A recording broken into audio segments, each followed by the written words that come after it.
Hopefully we've got. Okay, that was fun, Chris. And I think in the future, am I even on? Yeah, Is this on? You're going. Okay, it is my pleasure this evening to introduce our speaker. His name is Gary Medley, and he is going to speak to us on something that is so important right now, as we're all watching the news every night, looking at the battle between China and the U.S. and our economics. And if you looked at it just before you got here, I think it was 1 hour before we even started this evening, President Trump had come out and is ready to move up even the tariffs even higher if they are not willing to negotiate. Yeah. Even to the point of 100%. So yay, Trump. So he's a good negotiator, isn't he? He's awesome. So let me tell you a little bit about Gary, and his wife is here with us tonight, Renee. They have 3 wonderful daughters. I'm going to talk about them first before your credentials. They have a daughter named Kenna, who is a nurse practitioner in Naples. Randa, who is in law school in D.C. Rory, who is a graduate or finished graduate school, I'm not quite sure which, at University of Alabama. Okay. Gary Medley is the principal and managing member of Medley Advisory and Asset Management and Financial Planning. And he did this firm back in 2009 is when it got established in beautiful Bonita Springs, Florida. He has 36 years experience in financial services industry, and he's worked in various major capacities at Wall Street, several banks, consulting services to S&P 500 corporations, and specific individuals as well. He holds degrees in finance and economics from the University of, wait for it, Denise, Michigan.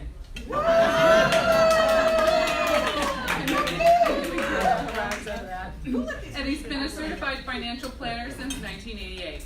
He has served as a board member, private president, and chairman of the Financial Planning Association of Southwest Florida.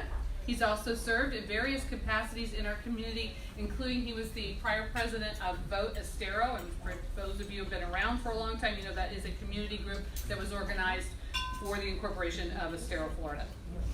His interests include, well, shockingly enough, economics and public policy matters and their long-term impact on the global economy and the demographics, which is what he is going to share and talk to us about tonight. So, Gary, it's all yours.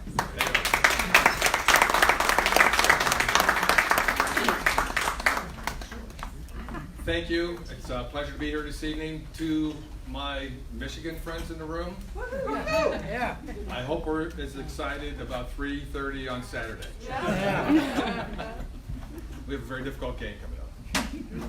Anyway. Well, it's not the Dolphins, right? Good game to give it a Dolphins. Well, tonight we're going to talk about trade, U.S. and China. I'm going to begin with a little background, some history for better understanding of how we got to where we are today with China. And then I'm going to move on to what I think are the real issues. And it isn't the trade deficit. Although that is an issue, it's not the most material issue. Let me put this one to bed real quick. Most of you in the room have a trade deficit with the Publix supermarket, right? If country A can sell coal to country B for $100 and they can turn it into diamonds and sell them for $1,000, I can compel you as a capitalist to think that that is a good thing. So although the trade deficits are important, they're not the material issue here. What this is really about is the U.S., China, and the future of the global economic order for the next 50 years, and who's to guide that order into the future. The players, United States, China, everybody familiar with them? And the World Trade Organization, also known as the WTO. You familiar with the WTO? Okay, I'm going to take you back, give you a little background on the WTO. And the reason I'm doing this, because this is very, very material to where we are today. The WTO is a community of like-minded nations that have come together to engage in commerce and trade. There's many, many benefits to doing this. It's comprised of 182 nations. 98% of all global trade goes through WTO nations. It comprises $82 trillion of GDP. We're about 24% of that as the United States. I'm going to take you back to recall the origins of the WTO. World War II had just ended. The world was in chaos. The only country that had the capacity and the resources necessary to rebuild a devastated Europe was the United States. It was a great opportunity for the U.S. We were reflecting back and learning from our past mistakes after World War I. We want to redress these errors. That period is defined as a period of isolation, protectionism, economic depression, which led to the rise of fascism, which led us within a generation back to war. So how do we keep from getting into this loop over again? So the U.S. takes a leading role in rebuilding Europe, knowing the errors of the past. They chose to share the prosperity of rebuilding Europe. They chose to build long-term global economic alliances with rules and guidelines to facilitate trade and economic development.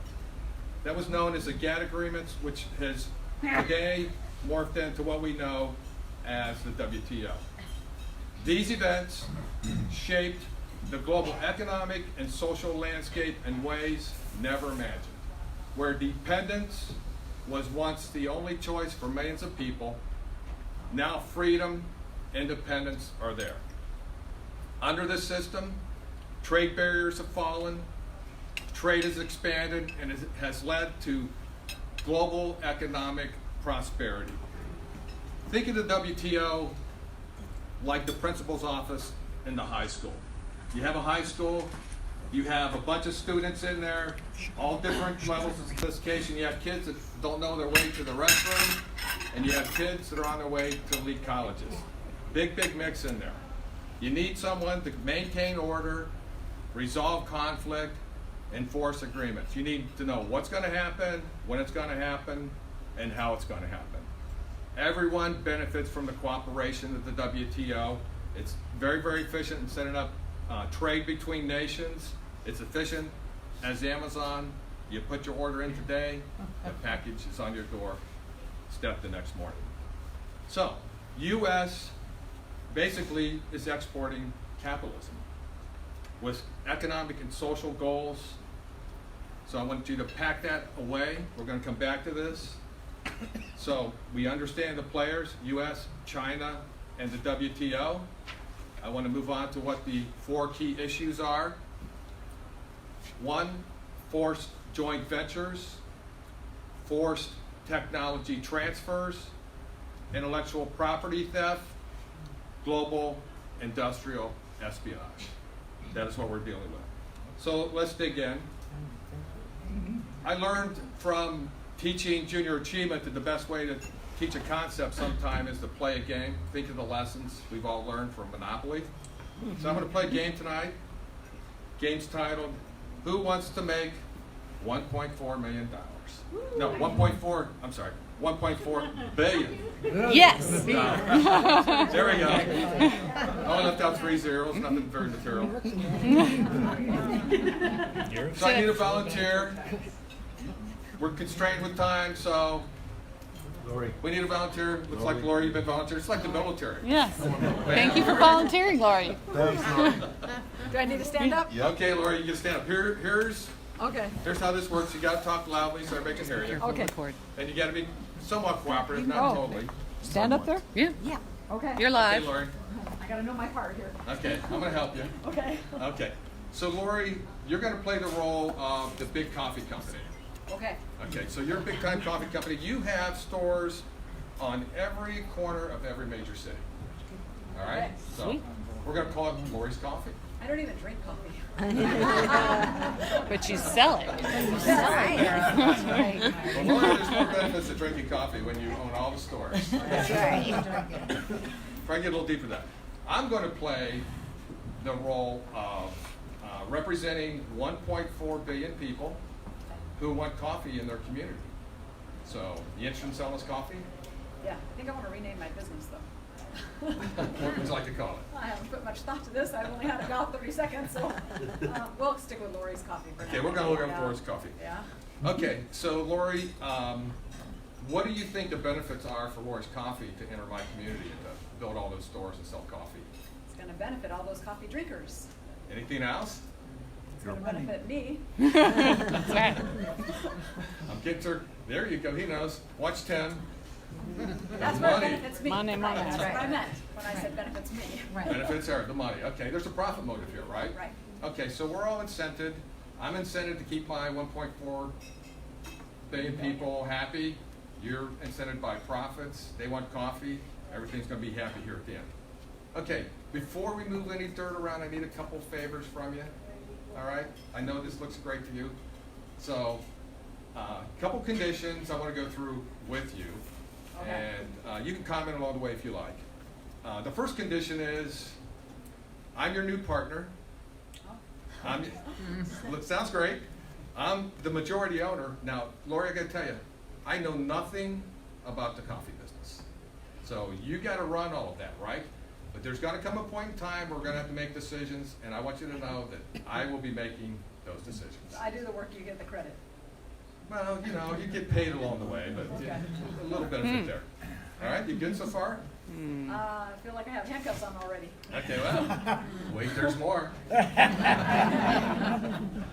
Lori, you gotta give me the combination to the vault with all your secrets. I need to know everything. I need to know who you buy your beans from and everything that happens from the time they leave that place till they end up in our country. I don't think I'm signing. Hold on, Lori. Hold on. There's So I need more. to know everything. So trademarks, copyright, patent, we're partners. That's not everything. I need to know everything. Fair disclosure, I need to let you know that I have a partner too. Yeah. My partner and real boss is the government. And I follow their orders or else. And I don't want to find out what our or else means, Lori. Yeah, I think I should rethink this too. Yeah. So you listen carefully. Everybody needs to get this. You need to understand this, Lori. You should assume that they know everything that I know. Okay. We good? Feel a little bit uncomfortable. I don't blame There's you. one more. There's one more. I reserve the right to become your competitor when you are no longer useful to me. Now, Laura, you can still sell coffee. You can still do that if you can make a profit, but you know that's kind of how it works here. So, you want to do some business? I want to talk some more numbers. Better be very profitable. Lori, let me tell you what's going to happen here. You should probably say yes to me. I'm going to tell you why. If you say no to me, what's going to happen is you're going to walk out of my office, through my lobby, and the gentleman you're going to see sitting there when you walk out is Big Coffee Company number 2 and Big Coffee Company number 3. So you're going to do it regardless. This is going to happen, Lori. So why not you? So I might as well be the one. You might as well be the one. Slit my wrist now. Okay. Well, Lori, that's the end of your part. Thank you Oh, for your great. participation. Meanwhile, she's now bottling wine. Yes, there you go. So what's wrong with this? Are these the rules of the WTO? Stealing, cheating, unfair competitive advantages? These violate the rules of the WTO. Every rule. Everyone agreed to abide by these rules with the exception of one actor. I never have to fill that in. China. This has been their history. Think of what happens here on a long-term basis when corporations are making deals like this and we're talking about something more material than a cup of coffee. When we're talking about our technology, our innovation, the frontier of our economy are all at risk of getting taken away from us. Is this in the best interest of our nation? The WTO? The global order that we created? Government has a role here. Government's role is to create the necessary balance between the private and public sectors to maintain the long-term stability for the benefit of our nation, our global influence, to protect our values, our economic future, and everything related to that outcome. Notice the conflict here. I'm not here to demonize capitalism.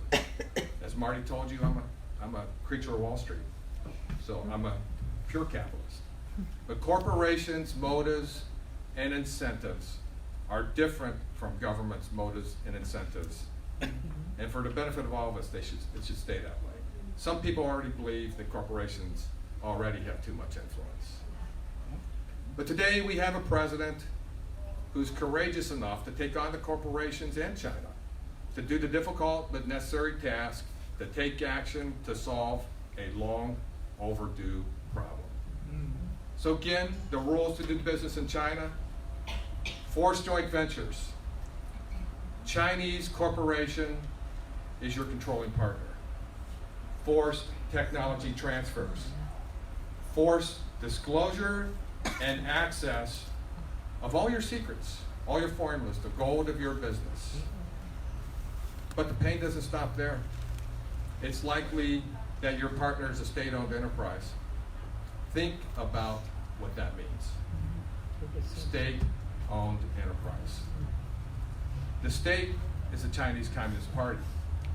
They appoint management, they have management integrated all through the corporations. It's not the board of directors or the shareholders like we have here. They run the corporations.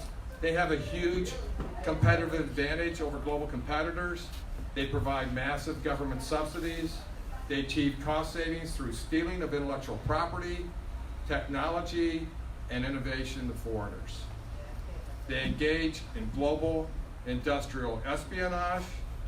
And by the way, you don't have to be in China to become a victim of this. If you have what they need, they'll find their way to your door, and they'll take your secrets, and they'll take them home, and they'll apply them, and before you know it, you have a Chinese corporation as your competitor globally. The Chinese Communist Party, their industrial policy goals: replace leading Western firms globally. This is not someone's opinion of what's happening. That is their stated policy. Their tactics: provide subsidies, resources, money, land, buildings, whatever you need to be successful. They're not operating to make a profit. They're operating to put the competitor out of business or to significantly disrupt them. This is a displace and disrupt strategy. It is their long-term plan. So you must be thinking, how did this happen? How did we get to where we are today? Lack of resolve. It all began in low-value, low-impact industries. China started by importing tchotchkes. You remember the stuff that came from China? We refer to it as junk. Firecrackers, the kind of stuff you put matches to on New Year's Eve and you sweep up the next morning. That's what was happening. Low-value stuff. Who cared about that? But over time, their level of sophistication has grown, and now they are on the frontier of the new economy right there with us. We lead in innovation. They lack innovation. We're the innovators. They're the imitators. Another reason this happened: no enforcement. We basically let them get away with it. Think of it as having a very undisciplined teenager in your house, a teenager that was never disciplined. You send them down at dinner one night and you go, hey, there's some rules around here. What are you gonna get? Too late. Angry pushback. Too late. We have to deal with this before this angry teenager turns into a very, very dysfunctional adult that has power and resources and lots of ability to change the way that we live our lives here in the West. So we talked about the rules to do business in China, forced joint ventures, forced technology transfers. It's likely that your partner is a state-owned enterprise. But wait, there's more. I'll finish the list of sins. cyber intrusions, hacking, currency manipulation. They're an equal opportunity abuser. They don't save this behavior just for us. Europeans and our other Asian trading partners all have the same concerns with China and all support what we're doing here. These are their business practices. This is how they operate. So President Xi of China is divided between the reformers and those who have profited greatly from the status quo. It's a very, very tough issue for President Xi. He has people that want to move more toward the West, and he has people just like here who don't want to do anything. They're perfectly comfortable with the way things are right now. They recognize this is a problem. This is nothing new to them. They knew this day was coming. The U.S. desires rule enforcement, effective monitoring, and structural changes in the business practices of China, laws and consequences. This isn't something, by the way, that happened because President Trump is on the scene and suddenly China becomes a bad actor. This has been going on a very, very long time.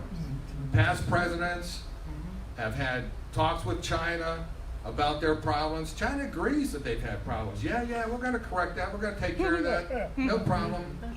What they do is they pat the president on the head, send him home, and nothing happens.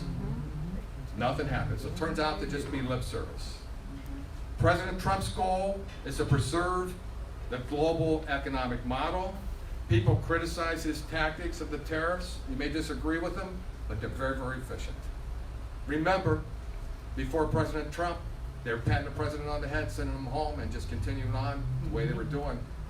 Now he began by doing something. We have their attention. We have something to discuss. Their economy, just to line up, when the president talks about our advantage, their economy is about half the size of ours currently. We're 22 trillion, they're 13 trillion. China's economy is growing 3 times faster than ours. Within the next 10 years, they will be the largest economy on earth. 1.4 billion people, 4 Chinese for every American. They have a middle class consuming population, people buying homes, cars, iPhones, larger than the population of our nation. There's a lot of opportunity in China, a lot of customers there. I love this next line. I lifted this from Steve Bannon. Anybody know who he is? Yeah. Okay. This may ring a little familiar to you. This is history in real time. It's very meaningful stuff. No one's going to remember a trade deficit. But what happens here with this issue is going to set the stage for our economy and our global partners who share our Western values for the next 50 years. So here we are with the world anticipating and witnessing how the future global economic landscape will evolve. One path leads to freedom, democracy, and free market capitalism. The other to totalitarian, mercantilist power run on state capitalism.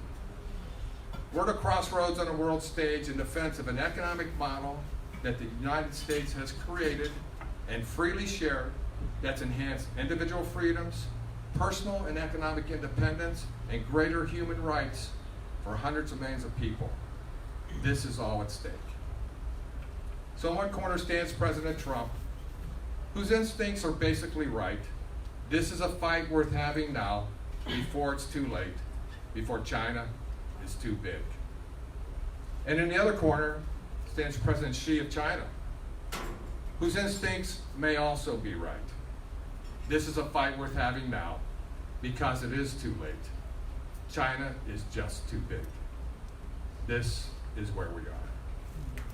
But this is not a decided matter. Let's look at this from China's point of view.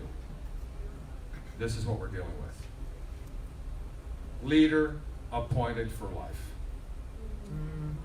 25-year plan. They're going to run the clock out on President Trump and hope the next president is like the presidents we've had in the past. You can pat him on the head and send him home. So if you believe this is a material event as I do, then it's time we all need to express our support and be more active in how we do that. We should understand that this is a high magnitude event. This issue is going to define the future global economic order. We need to understand the history, the men, their efforts, and the results, and where we need to be as a nation. This is real reform for China. It's an opportunity for China to get aligned and join us as a great industrial powerhouse. It's not easy work, and it's unlikely to be a very, very quick fix. But regardless of how this plays out, both nations' influence and roles in the world will expand. It can be competitive, or it can be collaborative. Collaboration offers the greater opportunity.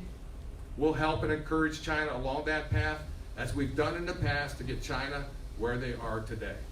China is today economically because of the efforts of the United States of America. Make no mistake about that. So hopefully they'll join us on the path to growth and prosperity for all nations. Thank you. Field questions? I'm sure we've got a lot of questions in the audience. Anybody have a question they'd like to ask? How are they going to feed their own country? They've had multiple famines. Yeah. That's a leverage. They need to import food. Good. So that's another leverage point. I personally believe they're going to make a deal. They have to make a deal. And how does that stay enforced? That would help. We need effective monitoring.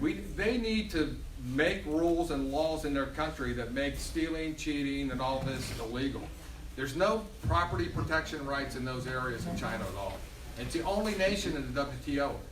Out of 182 nations, 181 nations follow the rules. One doesn't. Okay.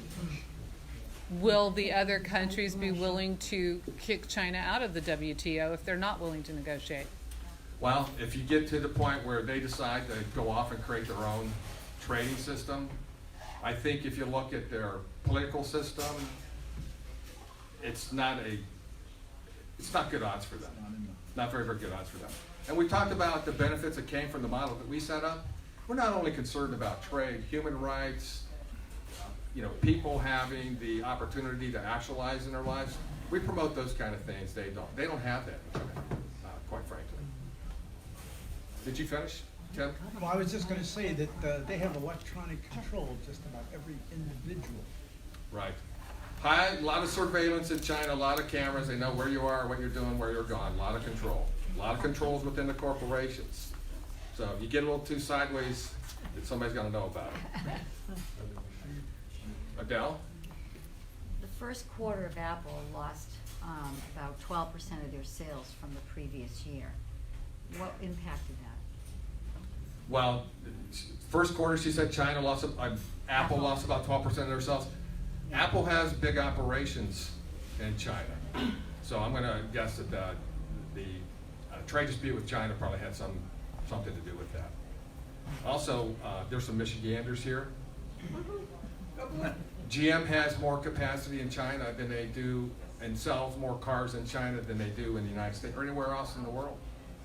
So we have a lot of U.S. multinationals that are pretty tightly ingrained there.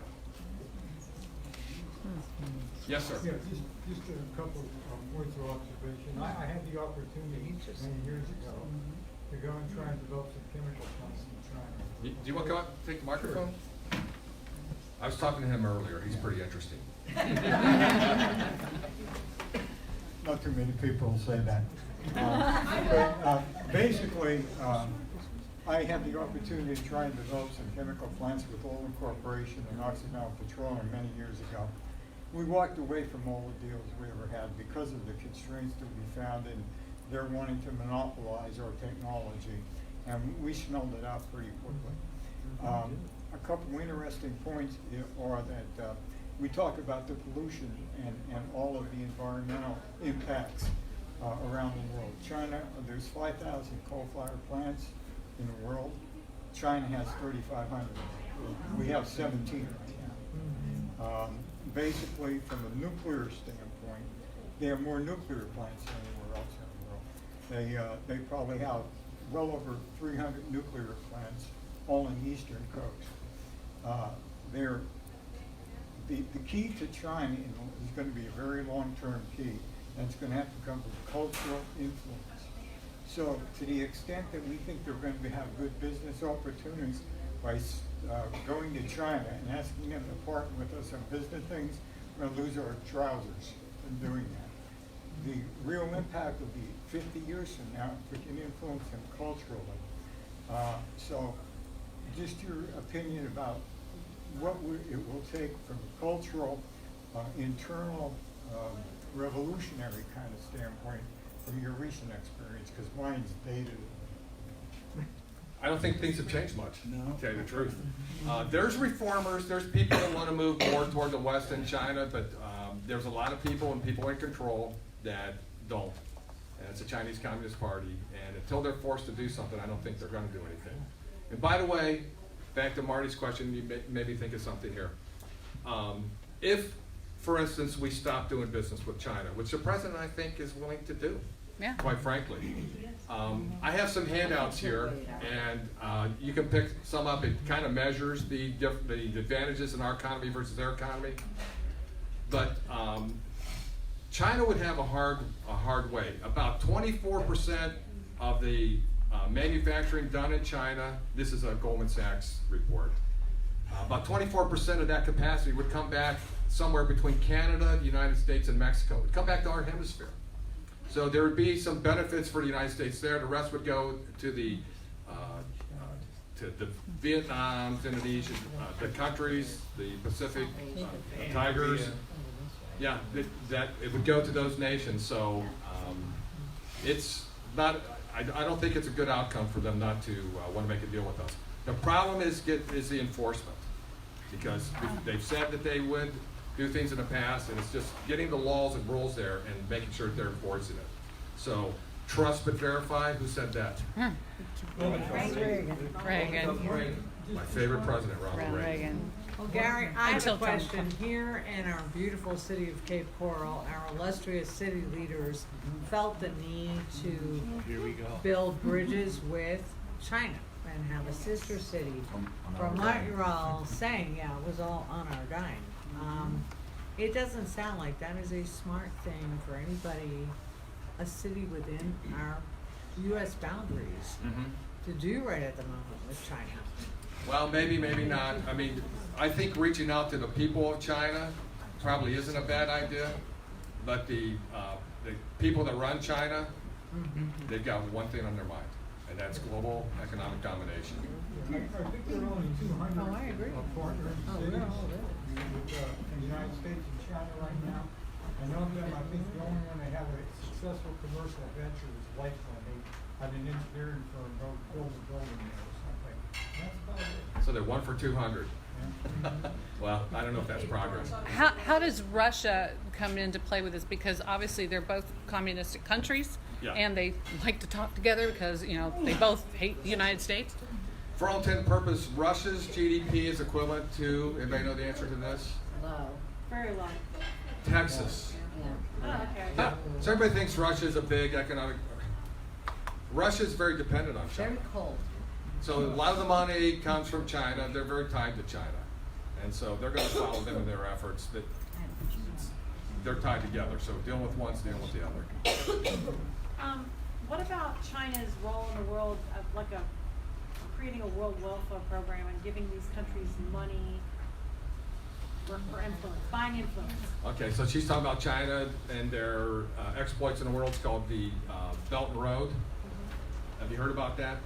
They're building a trading network around through Asia, Africa, and what they're doing is they're going into these countries and they are financing ports, infrastructure, Right. building out the infrastructure in these nations. But they're making loans to these nations that don't have the capacity to pay them back. So they own it. So what's going to happen there? They're not going to oppose them. When the United States gives foreign aid, it's basically a gift. We don't take notes back. So what's going to happen? Here's what I think is going to happen. They're going to end up taking over those ports and that infrastructure, and they're going to control it for their interests. Yeah. Not Italy or Northern Africa, it's going to be all about China. Like the Panama. Correct, yes. Well, you know, Gary, I'm glad you mentioned that because I've been doing it, you know, everybody knows China's been buying a lot of property in the Caribbean, in South America, very close to our borders. And there's a reason that they're doing that. She right? says China's buying property close to our borders. Oh, sure. Yeah, And in Australia. A lot and of in time. Australia. Yeah. Yep. Yes, ma'am. To piggyback on what was said about our city, I wish some of our city councilmen were here to hear what you're saying. They were all Yeah. invited. I'm sure. We can send them the video. We've gone We're- live. We'll download it in A 10 minutes. sister city now with BISA. Can we tag them on Facebook publicly with the video? Yeah. But in the meantime, on the way to BISA to be a sister city culturally, we stopped in Chengdu.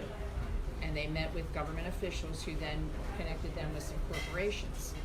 Now, those corporations have specifically sent an invitation request to our mayor asking for them. They want to come here to Cape Coral and they want to look at property because we want them in here.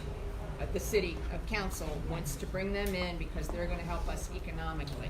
So I really hope that they can get this information because I have been speaking out at public input every meeting, requesting information on what they've been doing, and it just infuriates me that they won't listen.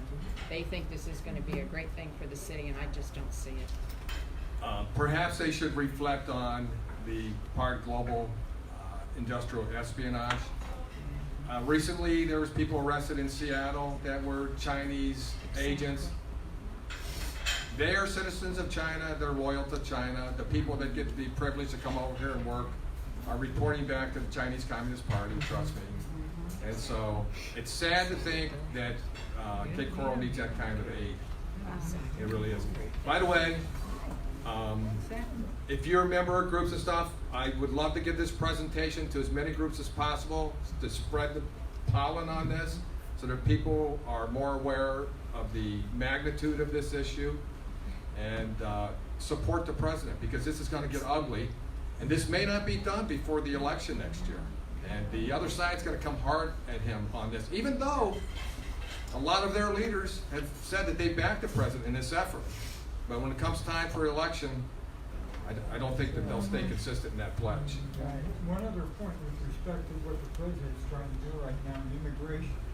I ended up a few years ago getting into some recruitment for major technology companies. And most of the H-1B visas given out to Chinese domestics. And basically, they're the people who overstay their visas.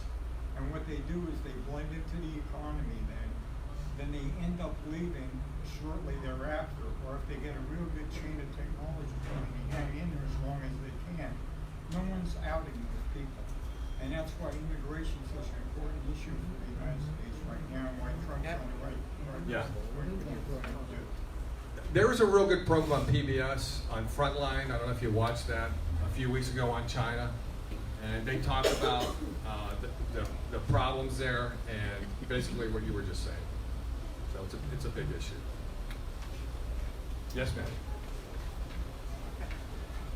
I have the privilege, some might say, of spending 2.5 years living in China when my husband was transferred there. So a lot of what you were saying, I'm fully agreeing with you, but it kind of goes beyond that. I know I had a watcher. I would wave to him every day as I left. He was specifically there to pay attention to me because I was a government person before I went to China. So I know I was being watched because I got flagged. When you live in China, I mean, they did let me in. More importantly, they let me out. That's always the gift, is getting out. To live under a communist regime for 2.5 years and kind of watch your P's and Q's is a very interesting thing to go through, considering the freedom we have here. Right. You're very correct. The way we're going to start correcting this problem is getting the culture change at this generational level. These folks love everything American. Starbucks, green tea company, anything that is American. My God, they'd rather have a Timex than a Rolex on their wrist because Timex is an American company. anything that's made in the US, they covet or they will copy to make it look like they did it. The intellectual property theft is amazing, to the point that my brother-in-law has a tool company in Pennsylvania. They took his mold, his very first mold with an imperfection in it, and copied that mold. And that was a patented product that they did that to. And that was all over China. So it's interesting to listen to you because I lived it. Mm-hmm. I've watched it for the past, 10 years since I've been back in country. But it even goes beyond everything you're talking about, to the point where trade wars, where you send bad drywall to the US doesn't allow it into the port, it's left on the ship. Guess what? China makes sure that an equal, if not greater, amount of goods sits in the port from the US until something gets resolved, until someone makes a deal to have it happen. My husband worked for a major chemical company. He got there not through a US venture, but because of a European joint venture that his company was with, that then moved. Europe has a lot of influence in China, and the US kind of gets dragged along because of the partnerships that American companies have with European companies. But it's very interesting, and it's even more intricate than anyone can even grab. But it's real, it's there. They've got a 25-year plan. We only go 4 years at a time. Think about it. We only go 4 years at a time. They've got a long term, and they will do to their people what they need to do to get to the end of that 25-year plan. What do you mean? We will not. They'll let them starve. Human rights. They will cut villages off. They're right, exactly. Well, maybe this sounds like an ignorant question, but if they have all these people, four of them for one of us, some of them have got to have original ideas of their own, right? Why aren't they thinking up their own thing? That we're going, hey, that's a cool idea. I tell you what, I'll sell you my product, you sell me yours. Or I want to buy yours. I don't know. Marty, really is. It was amazing to watch.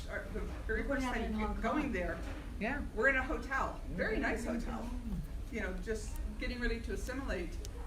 Literally, there's a person, their only job is to straighten the magazines in the rack. Oh my God. Literally. You take and you move this piece of paper, someone's back, putting it back together. I'll want That's that their only job.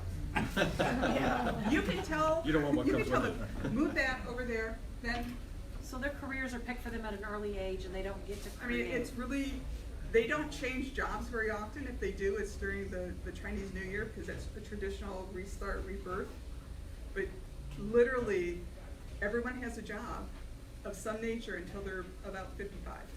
And Well, then if there's that's kind of 1.4 mandatory million of them, billion of them, you would think they could, I don't know, decide to fight for They only let themselves. you have one child, and if it's a girl, they send it off, and nobody knows about it, and then, because you have to have a boy. Actually, that's really not true anymore. I think they're just now. No, it's still the one-child policy, but what they finally figured out is you can't Create if you get rid of all the women. unless you have females. So they've actually kind of lightened up, and females are now much more valuable than the males, because you need the female to procreate. Very weird, it took them time to figure that And Yeah. That's when they have the population. Pretty much chapter 1 covered that one, right? Yeah, They Genesis. literally sterilize you after you have one baby? No, you will be penalized, you could be sterilized, the child could be taken away from you. If you're of a certain ethnic group, you are allowed 2 children, if the first one is a female. If you're a certain ethnic group, aren't they Chinese? Which ethnic group would that be? There's a lot of ethnic it's groups in different. China. Oh, okay. I wasn't being sassy, I'm just being serious. Let's all go back to when we recognized China instead of Taiwan, right? I'm sorry? Didn't we recognize China was it 1977? That instead of recognizing Taiwan as the big one, we recognized China as China. Is that where it all comes from? Goes back to Nixon and Kissinger, they knocked the door down, and it went from there. Real quick, Gary, what about Hong Kong and how's Hong Kong fitting in all of this? I know that British rule is out, Chinese takes over, they rebelled the last month. How is that all fitting into this? Actually, Hong Kong is what China could be. Exactly. And when you look at all of the capital comes in from the West, it goes through Hong Kong into China. And so there's, I don't know, I won't call it revolution going on there, but there could be a spark that could change everything. Who knows? We can only pray for that. Right. But if they're being controlled through social media, they're very blocked as to what they can do. How can we help someone in China learn our culture if they're not even allowed to communicate with us? There's a lot that gets through to China, like CNN and Tiananmen Square, if you remember that situation. It's on TV, they can see, but as far as access to the internet stuff we have, it's very, very controlled.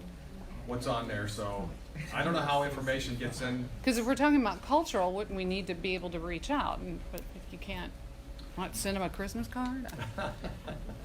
It's hard. A lot of room for opportunity there, but it's working. Hong Kong is there's progress being made in Hong Kong. As you know, that was British, and they turned it over to China, and it wasn't supposed to go back to the old ways of China. China wants to move it back. They're resisting. So we'll see if Maybe something happens. Extradition to go back to the Yeah. Chinese. That's right. They want to bring mainland, criminals, or who they think are criminals, back to mainland China and prosecute them, or probably put them in jail. Heard from Do you know the head of Interpol? You know what Interpol is? Mm-hmm. Do you know the head of Interpol was a Chinese gentleman, and he wasn't operating to their standards? And when he went back to China, they arrested him. Yes. And has he been seen since? His wife? No, he's still out. No one saw him. No one's seen him. This has been over a year. Oh my God. Yeah. So they've even gotten to places like that where the control wasn't really what they thought it should be. He comes home and who knows where it is. I think one of the next big tests will be the Arctic, because the Arctic is starting to fill out a little bit. There's all the resources up there. And The if you what look at is? the balance of power, Russia is dominant with all its icebreakers and all that stuff, and its adaptations to the cold environment. But China needs the shipping lane because it cut 3 or 4 weeks out of any shipments to the Western Hemisphere. So there's a big chase on now for who's going to be able to monopolize the Arctic region. The United States, of course, has Alaska, and that's our farthest reach. But you're going to start hearing more about that in the next 5 to 10 years. So although it's not a topic right now in the national politics, it will become one very shortly. Yeah. Wow. Well, we have the best Navy in the world. We have representatives here who've been in the Navy. Yep. So we're I wouldn't have. What's that second best? 1A and 1B. A good ally in Australia. Yeah, but just one quick thing. I know you talk about they want to outlive, Trump. And I hope that's not the case, but my confidence in Trump is we know what we know, just think of what he knows and all Right. the people that are around him. And there's a lot more that Gary's talking about that, more than what he's sharing, that the president knows what's going on. So I have to really put my faith in this president that, and I hope Congress supports him. That's the only concern that I have with that. Well, what happens is U.S. corporations come back and complain, but they go, don't do anything. Right. We want you to know we're having a problem. They're lifting our technology, but don't do anything because we don't want to mess up our Don't want to rock the our boat. And people who do complain end up in situations where they're no longer competitive or welcome there. People don't buy their products. They become pariahs within that economy. So they do punish organizations. Dow Chemical, Microsoft was a victim. They were knocking off Microsoft software. So in China, Microsoft goes in, they're selling their software in their computers. They recognize that their software is getting knocked off. Well, lo and behold, a virus hits Microsoft software. There's a bug in it. Microsoft has a patch for the bug, but if you weren't using Microsoft licensed software, your computer stopped working. So they denied that they had any hand in that. But they had an opportunity to, I guess, redress the issue the best way that they could. But not every organization has that. Roundup, I know there's issues with Roundup, but Roundup got knocked off in China. So it's happening all the time. But the good news is Microsoft had huge gains today, right? Stock buyback, raise their dividend. Thank you so much, Gary. Thank you. Let me close with this. We need to see this through, regardless of how you feel about President Trump. He's different. The Chinese know he's different from the other presidents. This matter needs resolution. We need to keep our leadership in place right now in the House, the Senate, and especially in the executive suite. This is a very meaningful and high magnitude event, and it's occurring right now. Thank you. Good job.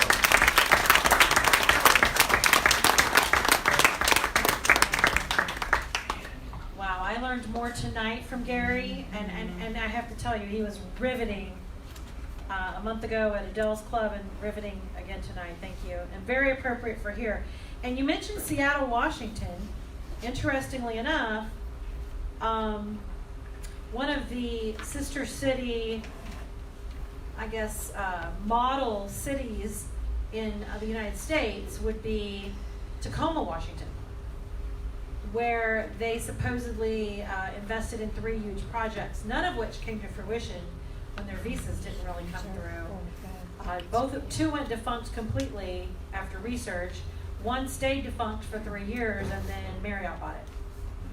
So it doesn't seem like the Sister City program is really very helpful to the cities on this side of the pond, so to speak. But anyway, it was interesting that you mentioned Seattle, Washington, because I didn't know about that. So we're going to do a very quick business meeting. I do want to mention to everybody there is dessert up here to my left. So there's cookies and there's brownies, and there's usually, I want to think, coffee over there. Yeah, so there's dessert. Also 50-50 raffle tickets. Denise, raise your hand. We can do last minute 50-50 raffle before we adjourn. Before we adjourn, we're going to get into this business meeting really quickly. Okay, so Susan, can I get a Women of Distinction update, please? Who knows the date of Women of Distinction? April 3rd. Thank you. Do I get a prize? Woohoo! You get a swamp frog. Okay, these swamp frogs are painted by Leona Lovegrove. Six for five. 6 for 5? So they are painted by Leona Lovegrove, and they're a gift from her to us. So who has not been to a Women of Distinction event? Me too. You have not been? No, I know, I feel bad. She just moved here. No. You have to come. This will be our 4th annual event. It's our way of honoring women of Lee County who have made an impact on the county. Diane was one of our winners last year. You want to say anything about the event? Not to put you on the spot. We had to create a new category. I'm really not prepared. But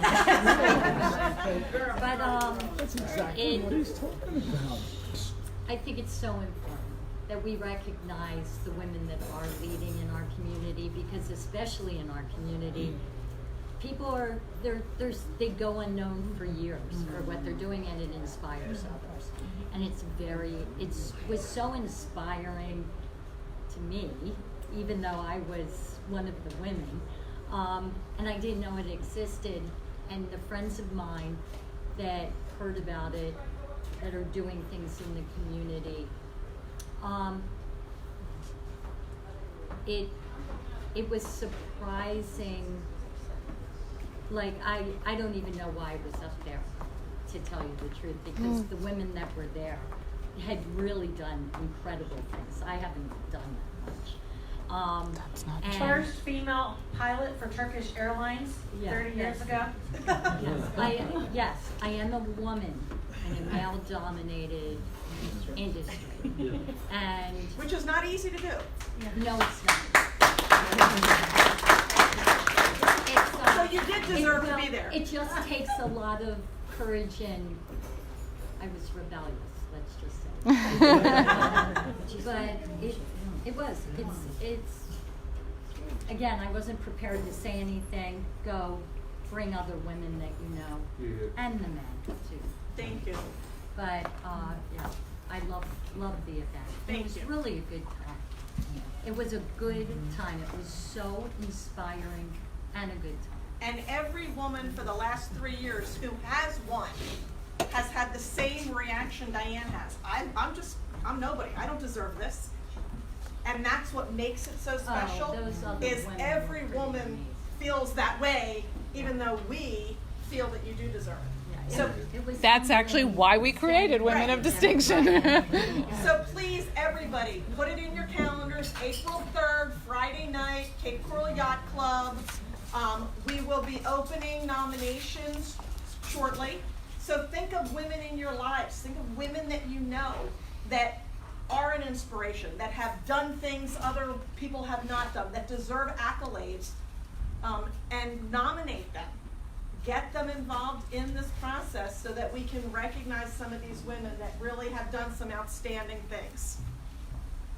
We will be looking for sponsors, for businesses to sponsor the event. It is a fundraiser. The proceeds of it go to the Francis Keogh Second Chance Scholarship in honor of our own Francis Keogh. And our 2018 Lifetime of Leadership Women of Distinction Award honoree. If you do not know Francis, get to know Francis. She is the biggest inspiration for all of us. But so if you know a business, if you own a business that is all about conservative, let us know. We'd love to reach out to them and see if they can sponsor the event to help us put on an amazing event for everybody. But better than that, help us raise funds for the scholarship. So I think that's all. Excellent update. Thank you very much. Now, the treasurer's report, she did text me. We have in the regular checking account $2,375. And then programs, Marty, you are the jack of all trades. Yeah, that's me. Here. Okay, all right, we have a really fun event coming up October 1st, a little different for us. I know we do meet the third Thursday of each month, and we still are, but on October 1st, we are having a cocktail party, and it will be at Big Blue. You're going to get to meet the local leaders. So we have invited everyone from city council to legal people. You can mingle with them. We want all the clubs out. It's just get to know those people. Missy, I heard you point out something to someone earlier. Within this group, because as you get more actively involved, you get to know those candidates that are running. And it is true that the more you get involved, you will get to know one-on-one those candidates, so that when you go to vote, you're going to know who you're voting for. You're going to know why you're voting for them, not just because it says Republican after their name. And I think was it Janine that had pointed out that by getting involved, she was able to know every single person that had met them face to face and got to talk to them. Everyone except President Trump. So President Trump, if you are listening, we would like to meet you one-on-one. Just throwing that out there. You're welcome. October 1st, it's on me. But, so that's going to be a really fun night. It is on our Facebook page as an event, so please log in for that. The cover fee is only $5, and that $5 is going straight to the Rotaries. And we've partnered with them to turn that over to them because they are working on the hurricane Hurricane, which one? Dorian. I thought you said Victorian. I'm like, oh my God, another one? Hurricane Dorian, helping the relief over in the Bahamas. So every bit of that money, of that cover fee goes to them. October 17th, Tina had already mentioned, yes, we're doing a joint venture, and this one is so important, even if you do not have children in school today, which mine are grown up. We're going to be talking about the education. I think everybody knows what happened just last week. So if you don't go to our Facebook page, it should not be happening. Everyone needs to get involved. Marty mentioned what it is. Okay, there was homework assignment, and they were to give definitions. I believe it was. It was a Mariner Middle School teacher who gave an assignment to 6th grade students. And part of the assignment was defining white privilege, so they could discuss it. Yeah. So we need to know what our children are being taught. They're being indoctrinated. They need to be taught. They need to be taught reading, writing, arithmetic. Oh, I don't know, something called history. Well, also, I'll say that at that school, the history teacher, one of my son's history teacher, and the Malcolm X book, they had to remove the chapters when he was in prison. So they're rewriting history. Yes. They do not want them to know about him being in prison, how he taught himself, how to speak proper English, taught himself the smart. When he came out, he was a new man. They want that out. So they will not be learning it this year in school. Oh. Yeah. Wow. get to know that he beat his wife. So please come October 17th. November 21st, we will be having the Lee County's law enforcement leaders. So far we have confirmed our wonderful state attorney, Amara Fox. Check the box for Check the box for Fox. Sheriff Carmine Marcino, Chief Dave Newland, and we have reached out to Chief Diggs as well as Chief Dalton of Sanibel. So they are going to be here together to present. What's that date on? November 21st. And then of course December 12th is going to be our Christmas party. Right before ours. 24 hours? No, right before ours. Oh yes, right before ours. We're starting Here early. tonight. Wow. We're starting an hour early so we can have the congressman first and then he's coming here. Oh, you are awesome. Yes, I'm okay. nice. Fantastic. So we'll just go from your party to this party. That's okay, right. Fantastic. All right, I think that's it. That's the program. Thank you so much, Marty. We have programs through the end of the year. We're all set. January will be a members-only meeting, so there will not be a program that month. Do we have any updates on the scholarship program, or are we, anything you want to mention? I should have warned you. You should have, but that's okay. I can make crap up. Actually, we have reached out to an entity in Georgia that is a nonprofit that does this for other smaller nonprofits, because we're kind of a startup with this, to where we can use them and they will keep us within the IRS rules, because we do not want to run afoul of that, because they will take everything. The way that kind of works. So we're in the process of doing that. The application they are looking at actually right now, and we're going to be making sure that anything that they require gets included in that application. So once we have an applicant, we're not then going back to that applicant and saying, okay, you got the award, now you need to provide X, Y, and Z. We're just going to get all that stuff up front, so it's a smooth process. This is a scholarship program for a second chance, so think of women around you that maybe want to get their broker's license, want to, up their education level to get that job promotion, that is sitting out there newly widowed, newly divorced, newly single of some nature, was displaced in the workplace, but they need to make money.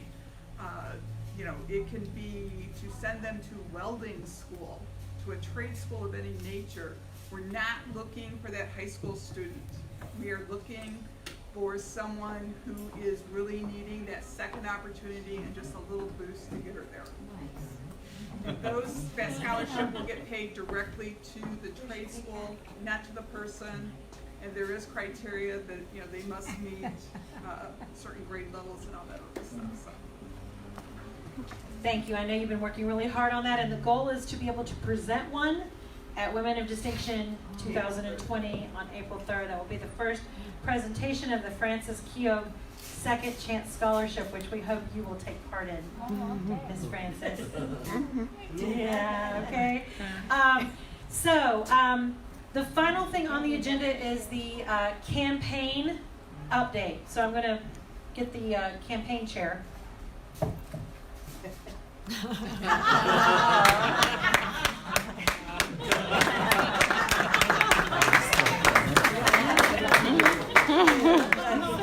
See how I thought that was like Superman? Superwoman. All right, campaign update. Florida, #1 in the nation. Yes. Consistently. We only lost 1 week to Ohio, and we'll give it to them because we were having a freaking hurricane. So President Trump felt like it was inappropriate to be campaigning while people were trying to buy batteries and get gas for their generators and stuff. So we did not campaign for 1 full week during Hurricane Dorian, but we have, Florida has ranked #1 every other week since July 1st when we were boots on the ground. Doris already mentioned, this is not like 2016. There's not a Trump team and a Republican team. It's one team. Yes. The Trump campaign is outraising the Democrats like crazy. Like, I can't believe it. He's raising money in California. He raised $15 million yesterday in California. mean, we're ready to write him off. If they're going to give us $15 million, we'll take it. So he's raising money, and that money filters through the RNC and then the state parties. So that's how that works. So I actually work for the Republican Party of Florida on the Trump Victory campaign. I have Collier and Lee County. And we have made our goal every single week since we started. We made our goal or surpassed our goal, and we have been one of the top 3 counties in Lee County since we started as well. Number 1, 2, or 3 out of all the counties. There's 67 counties in Lee County, so think about that. What did I say? Oh, sorry about that. So 67 counties in Florida. Thank you. That's why I have my wonderful husband. He helps me with that stuff. So how do you help? How do you become a volunteer for President Trump? Well, he wants to make sure that we have a professional team out there speaking with one voice. So we do the Trump Victory Leadership Initiative trainings. We call that TVLI. All right. We just had a great TVLI in Estero at the library. Adele put that together for us. Susan kicked it off with a TVLI at her house. There's no wrong way to do it. Okay. You can have it at your house. You can have it at your clubhouse. We come. It takes about an hour. How many people in here have not been to a TVLI training? All right. This is what activates you as a Trumpster, Trump volunteer. All right. We have one on, like Doris said, on Saturday morning at 10 a.m. Over at the Republican headquarters on Winkler Road. That is on, oh, by the way, who else on Facebook? Okay. Please go to Trump Victory Team Southwest Florida. Trump Victory Team SWFL to tell you what's coming up, okay? All right, so the 21st, Saturday morning, 10 a.m. If you can't make that one, the 25th right here on Del Prado and Veterans at the big RE/MAX building right there on the corner. Jay Legace is sponsoring that one. So that's at 6 p.m. because that's actually a Wednesday night. We have a lot of things coming up. This Saturday, we are going to be, it's also, just so you know, Hispanic Heritage Month. Started the 15th, I think it was Sunday. It goes through the 15th of October. So we are participating. We have a booth at the Viva Fort Myers at Centennial Park. So we're looking for volunteers. If you look in the back, Susan has a sign-up sheet. We need people to man the table, register voters, and do petitions. So that's what we'll be doing, reaching out to the Hispanic community. If you guys have ideas on how to reach out to any community, I'll give you an example. Adele's reaching out to the faith community, to the pastors that she knows in Estero. And she has organized 3 church events, and we have registered 36 voters at those 3 events. Wow. So, and Missy, the 16-year-old. Oh, a 16-year-old. So yes, you can pre-register 16 and 17-year-olds. They can't vote because we're Republicans. We don't do that. We follow the law. But when they turn 18, they get that voter registration in the mail in about 7 to 10 days, and they're good to go. So if you're registering a 17-year-old right now, they can probably vote for Trump in November 2000, unless they're born. And Missy got her first one. Yeah, well, Adele, thank you for helping with that. Yes, we got our first one the other day. So I think we really need to focus on 17-year-olds. Yes, Doris. Oh. When you're done, I just okay. have something to add. I actually got the first one. My son, when he was 17, I pre-registered him well, 6 months ago. Did I turn it in? Didn't go on the campaign. No. Okay. But we can update that registration. So it's re-register. You will re-register. So new registrations are the mothership lands when you get a Democrat to switch to Republican. We've done that twice. Too. Amen. Yeah, we did that at your church. Church is upgrade. So yeah, so we've done that twice. The once there and once in Collier County. New registrations are always great. Why are they so important? 80% chance they'll vote in the next election. 80%. That's huge. If somebody updates their registration because of their address changed or their name changed or they're changing their party affiliation or even a signature update, maybe they've had an illness, 70% chance they'll vote in the next election. That's why we do that. All right. So we have those 2 TVLI events. I need help on Saturday. We're going to participate in the gun show on October 5th and 6th. If you're into guns, want to get in for free, we can put you on a shift. And October 12th, we're going to be at the Cape Coral Bike Night, which is the first bike night of the season, which will be fun. We have a whole list of events. We're hitting Alva. We're hitting all different kinds of communities out there in Lehigh, Alva, where you don't have a big Republican presence. So what I would say is our president Is he working hard for you? Absolutely. Yeah. He tweets me at like 5:30 in the morning. Yes. He doesn't to you too? Yeah, yes. Okay, so he tweets me at like 5:36 in the morning, and like 11:30 at night, he's still tweeting me about policy, about fake news, about whatever. That's right. I can way you darn know well what's get up going and on. work hard for him for 17 months. So that's I what we're love asking his you to do. tweets. I love it. him too. I love whether his whether it's an hour Tweet away. here and there, or special events, or you can give us 2 hours a week, whatever you can do in your schedule. Please prioritize that schedule. Help our president get reelected, because there's no other choice. There's no other option. This is what we need to keep America great. right. All right, so that is the campaign update. Any questions on that? You can yes, ma'am. Do you have like a list of all that stuff? Because you were talking TVLA fast and I didn't get On the Trump victory, Southwest Florida. It's not there yet, but I will put it there tonight. Yeah, there is a list. Yes, I did create a list, and it's a lot of stuff. So there's a lot of things we're doing. Anybody got any questions? Yes, Doris has something. We are starting a program, starting on this Sunday. In the news press, it lists by zip code all the people who have bought a home. So we are asking volunteers, there's only maybe 10 or 15 per zip code, but we are asking for volunteers that are willing to take that list and go out to the homes, welcome them, make sure they're registered to vote. If they're registered, make sure they've changed their address. Try to get them to do absentee, but we want to contact these people because we know the fiscally responsible people who are homeowners are mostly Republicans. So if you're willing to take your zip code, please let me know. That's a great idea that Doris came up with.